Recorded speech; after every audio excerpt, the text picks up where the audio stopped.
What's up investors, today I want to talk about NIO. Chinese EV companies have just released their April delivery numbers and the numbers are not good. So the main focus of this video will be looking at NIO delivery numbers and how these figures compare with their rivals and the reasons for this. And we have also just had a huge progress update regarding Nio Park and the ET5 production. If you find any value in this video, can I ask you to smash the like button? I'm aiming to get 300 likes. Help me achieve this goal. It literally costs you nothing, but it helps the channel out so much. If you're new to the channel, consider subscribing and remember to turn on notifications so you never miss an update video. And jump over and follow me on Twitter if you have not already done so. I want to point out that I'm not a financial advisor and this is not financial advice. Now let's get into it. So NIO provides an April 2022 delivery update. NIO delivers 5,074 units in April, down 49% from March and down 29% from 7,102 in the same month last year, according to the data released in the past few hours. Now there's a lot of things influencing this drop in numbers and I will discuss this in just a moment, along with the delivery figures for NIO's other Chinese competitors that have also released within the past couple of hours. So NIO delivered 1,251 ES8s, 1,878 ES6, 1,252 EC6, and NIO's first sedan, the ET7, which began deliveries on March 28th, delivered 693 units.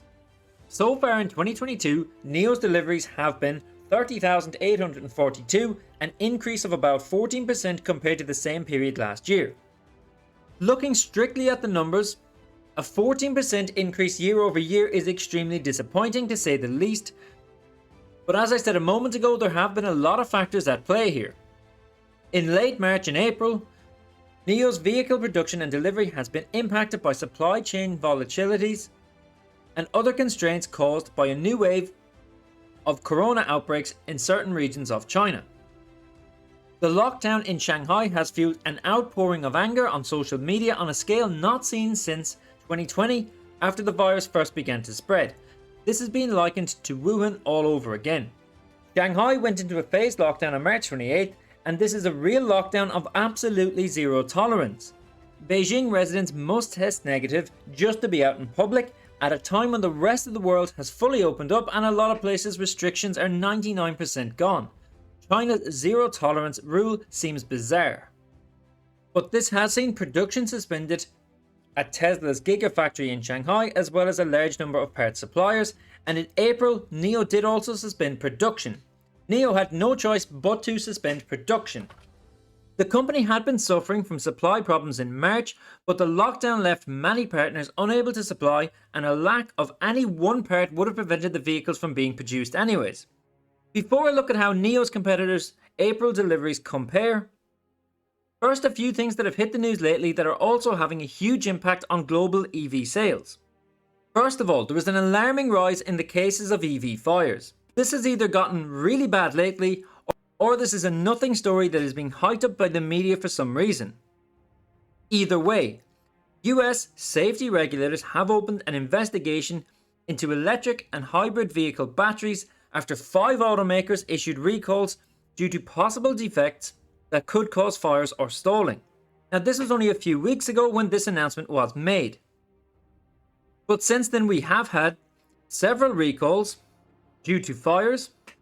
There have been 8 cases of electric bikes in India catching fire, and then just this weekend, probably the biggest news story of the lot. The entire electric fleet of buses in Paris has been taken off the streets after 2 buses burst into flames. Now I know this has nothing to do with NIO in particular, but this type of publicity has a negative effect on the EV industry as a whole. It does not affect NIO specifically or directly, but the likes of this story, public transport catching fire, could have a huge impact on the sentiment towards electric vehicles in general. Another thing having a huge impact on the electric vehicle market is the ever increasing cost of materials, and specifically the cost of lithium. We have already seen NIO announce a small price increase to its vehicles of approximately $1,500, citing the sharp increase in global raw material prices in recent months. Lithium in particular has seen a year-over-year increase of over 400%, which has put the EV sector under increasing pressure, and leading Elon Musk to say that lithium prices are at crazy levels right now. Now, looking at NIO's competitors, Xpeng delivered 9,002 vehicles in April, which is down 42% from March's 15,400 vehicles. Li Auto delivered 4,167 in April, which is down 62% from March's 11,000. And even Neta, who had been seeing strong monthly increases every month over the past 12 months, have delivered 8,800 vehicles in April, down 27% from March's 12,000 units. So it's worth considering here that NIO's deliveries were back ahead of Li Auto for the first time in 9 months, but overall, all Chinese EV manufacturers have been suffering from the same lockdown-related issues. If you've watched this much into the video, can I ask you to smash the like button? Help me achieve my target of 300 likes. This is an article that I found on Seeking Alpha. NIO, don't buy into the fear. NIO is an EV pioneer.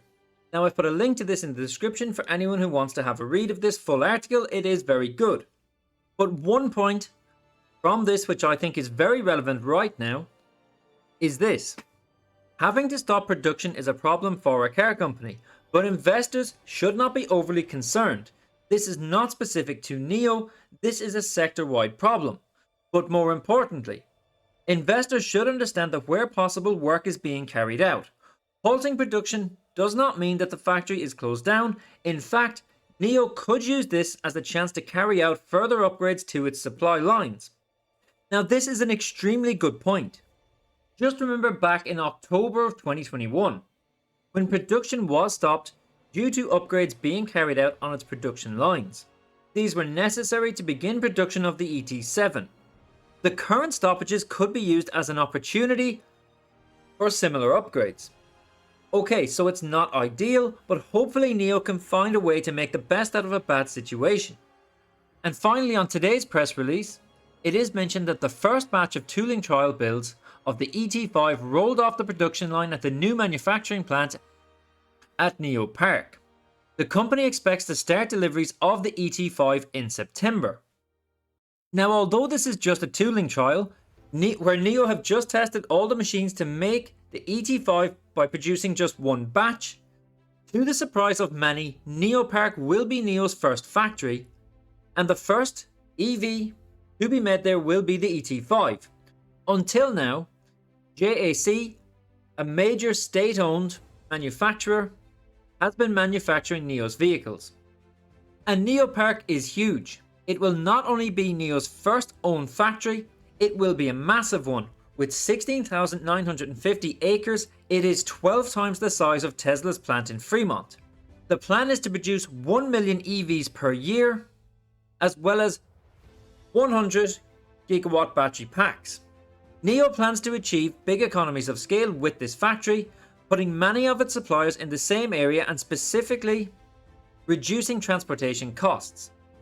And this will also see current supply chain issues hopefully being a thing of the past. And the company intends to start production in Nio Park by the third quarter of the year. Finally, this article ends with a rumour that NIO will be partnering with BID on the production of an affordable EV brand. Now remember that unlike the rivals that I have mentioned in this video, that NIO is often compared to, NIO is operating in the luxury EV category. So a partnership with BID, which is heavily backed by Warren Buffett, could be very interesting for NIO. So guys, drop me a comment and let me know what you think of this rumour. Would a partnership with BID be a good thing for NIO? And what are your thoughts on Nio Park and the expected production of 1 million EVs per year? If you enjoyed this video, I would greatly appreciate if you could smash the like button and hit the subscribe button if you're new to the channel. Or follow me on Twitter and I will catch you in the next update video.